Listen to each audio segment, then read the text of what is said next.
ओम यजुर्वेदाय नमः। प्रथमो भाग, प्रथम अध्याय, 22वां मंत्र, अभय अनुद्वेग।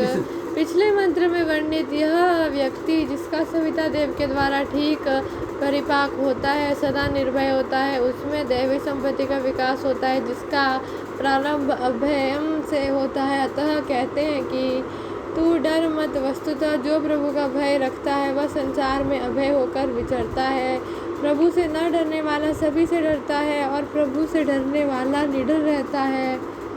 तू उद्वेग से कंपित मत हो। ठीक मार्ग पर चलने वाले को किसी प्रकार का कंपन नहीं होता। तेरा यज्ञ कभी श्रांत होने वाला न हो, अर्थात तेरी यज्ञ भावना सदा क्रियामय बनी रहे। उस सृष्टि यज्ञ को रचने वाले प्रभु की संतान उत्तम कर्मों के करने में थक न जाए। जो व्यक्ति प्रभु के बने रहते हैं वे थकते नहीं। प्रकृति के उपासक थक जाते हैं, वह विलासमय जीवन के कारण क्षीण शक्ति हो जाते हैं। प्रभु कहते हैं कि मैं तुझे ज्ञान, कर्म व भक्ति के विस्तार के लिए प्रेरित करता हूँ, और क्योंकि ज्ञान पूर्वक कर्म करने को ही भक्ति कहते हैं, अतः तुझे इन ज्ञान और कर्म का ही विस्तार करने के लिए कहता हूँ। आवश्यक कर्मों की प्रेरणा का आधार ज्ञान ही है, अतः मैं तुझे ज्ञान के विस्तार के लिए प्रेरणा देता हूँ। ब्रह्म ज्ञानियों में क्रियावान ही श्रेष्ठ होता है। भावार्थ, हम अभय व निरुद्वेग हो, हमारा यज्ञ विश्रांत न हो, हम आलसी न बने, हम ज्ञान, कर्म व भक्ति तीनों के विस्तारक बने। ज्ञान पूर्वक कर्म को ही भक्ति माने। ज्ञान वही है जो हमें क्रियावान बनाए। 23वां मंत्र, प्रभु का दायां हाथ। मैं तुझे उस प्रेरक दिव्य गुणों के पुंज प्रभु की अनुज्ञा में ग्रहण करता हूँ। प्रभु की आज्ञा यही है कि माप तोल कर भोग कर, न अतियोग न अयोग, अपितु यथायोग सेवन कर। प्राणपानों के प्रयत्न से, अर्थात मैं प्रत्येक वस्तु को अपने पुरुषार्थ से कमाकर ग्रहण करता हूँ। किसी वस्तु को सेत मेत बिना मूल्य लेने की कामना नहीं करता। पूषा के हाथों से, अर्थात पोषण के दृष्टिकोण से ही मैं किसी भी वस्तु का प्रयोग करता हूँ। देवताओं के लिए यज्ञ में अर्पित की गई वस्तु के यज्ञ शेष को ही मैं ग्रहण करता हूँ। जो देवताओं से दी गई वस्तुओं को बिना देवों को दिए खाता है वह चोर ही है। सारे पदार्थ सूर्य, चंद्र, पृथ्वी, जल, वायु आदि देवों की कृपा से ही हमें प्राप्त होते हैं। इन धव प्रदत्त पदार्थों को यज्ञ द्वारा देवा अर्पण करके ही बचे हुए को खाना चाहिए।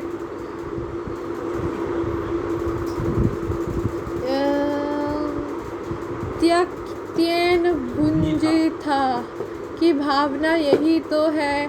जो व्यक्ति उल्लिखित 4 बातों को ध्यान रखते हुए सांसारिक पदार्थों को स्वीकार करता है वह शक्तिशाली कर्मों को करने वाले प्रभु का दायां हाथ बनता है, अर्थात प्रभु उसे निमित्त बनाकर उत्तमोत्तम कार्य किया करते हैं।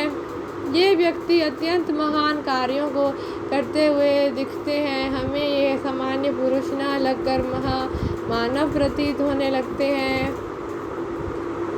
यह व्यक्ति कार्यों में उपस्थित होने वाले सहस्रों विघ्नों को नष्ट करने वाला होता है, उन्हें भून डालने वाला होता है। इसका जीवन 100 के 100 वर्ष तेजस्वी बना रहता है। भोग मार्ग को न अपनाने से यह कभी क्षीण शक्ति वाला नहीं होता। यह वायु की भांति निरंतर क्रियाशील होता है। वागति गंधनयोः, यह अपनी क्रियाशीलता के द्वारा सब बुराइयों का हिंसन करने वाला होता है। यह प्रखर तीव्र तेज का धारण करने वाला होता है।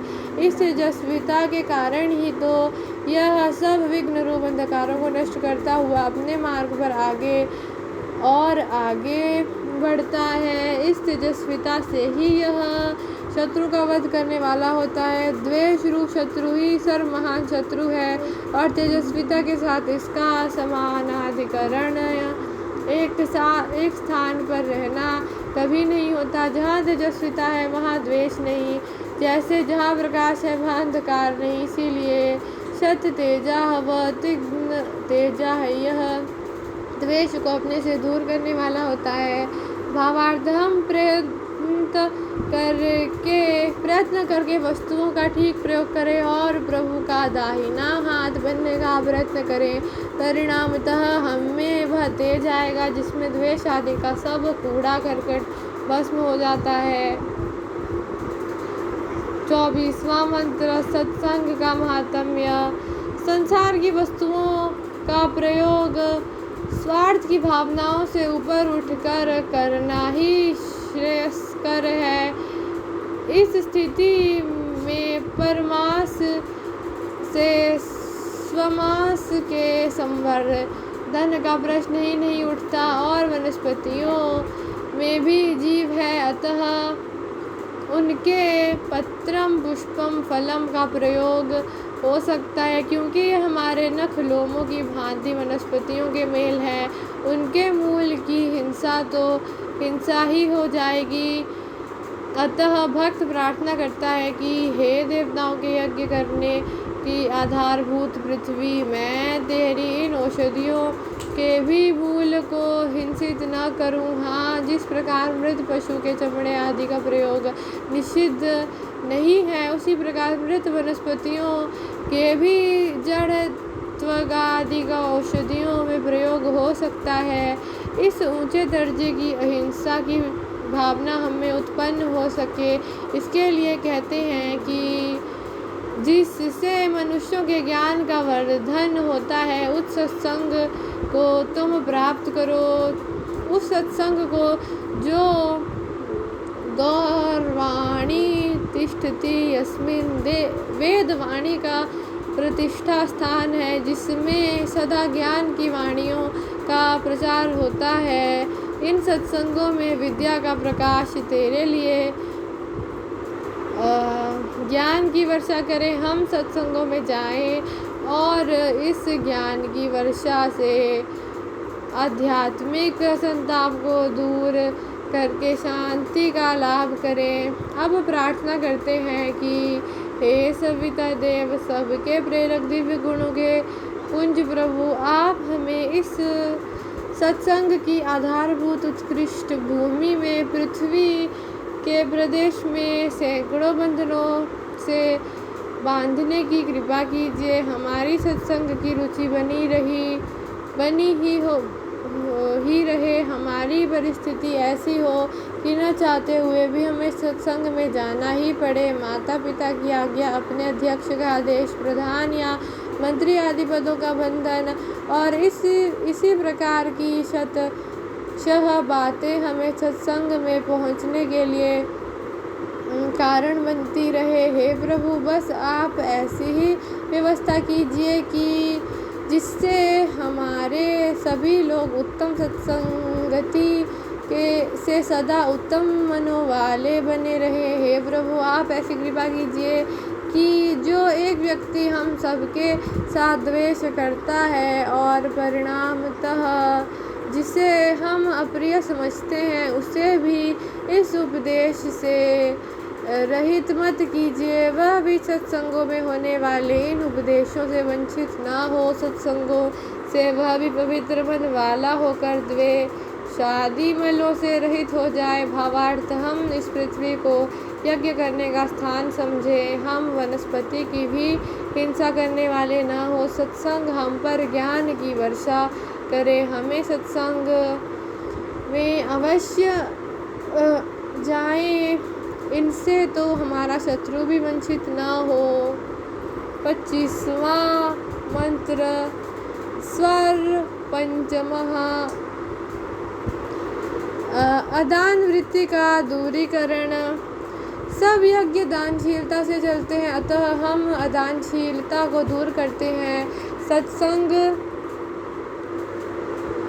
गति से जहाँ सुमनस्तव की प्राप्ति की प्रार्थना है, वहाँ साथ ही अथर्ववेद के इन शब्दों में यही कहा गया है कि हमारे सब व्यक्ति देने की इच्छा वाले, इच्छा पूर्वक दान करने वाले हो।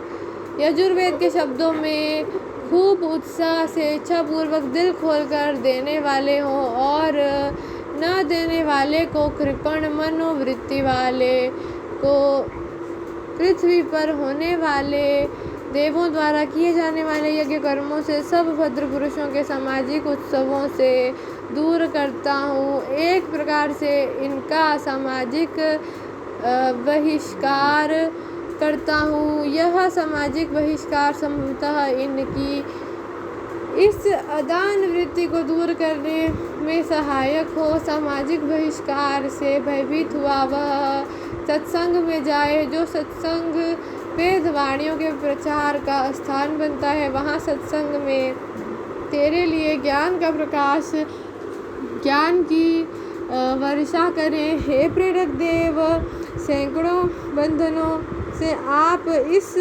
सत्संग की उत्कृष्ट भूमि में हमें बांध दीजिए। हमें ही क्या, इस अदानशील पुरुष को भी, जो हमसे प्रीति नहीं करता और परिणामतः हम भी नहीं चाहते, उस कृपण को भी इस ज्ञानोपदेश से दूर मत कीजिए।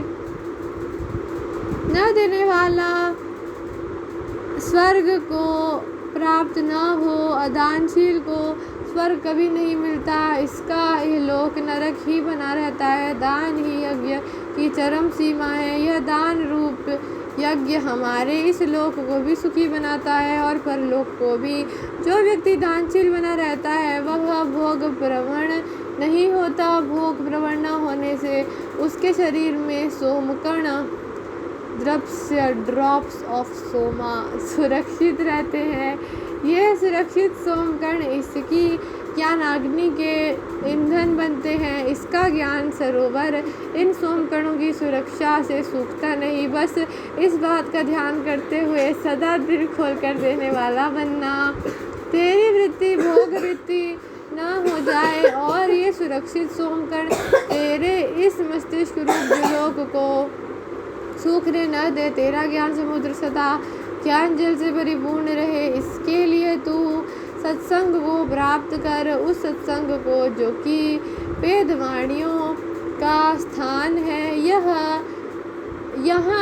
विद्या प्रकाश तेरे लिए ज्ञान की वर्षा करे। तेरी प्रार्थना यह हो कि हे प्रेरक प्रभु, हमें सैकड़ों बंधनों से सत्संग की इस उत्कृष्ट स्थली में बांधिए। हमें ही क्या, जो हमसे द्वेष करता है और जो हमारा प्रिय बन गया है, उसे भी इन सत्संगों में होने वाले उपदेशों से मत वंचित कीजिए। हमारे शत्रुओं को भी इन सत्संगों का सौभाग्य प्राप्त हो, जिससे वे वहाँ बरसने वाले ज्ञान जल से निर्मल होकर शत्रु ही न रहे और वे यज्ञों के महत्व को समझकर दानशील बन जाए।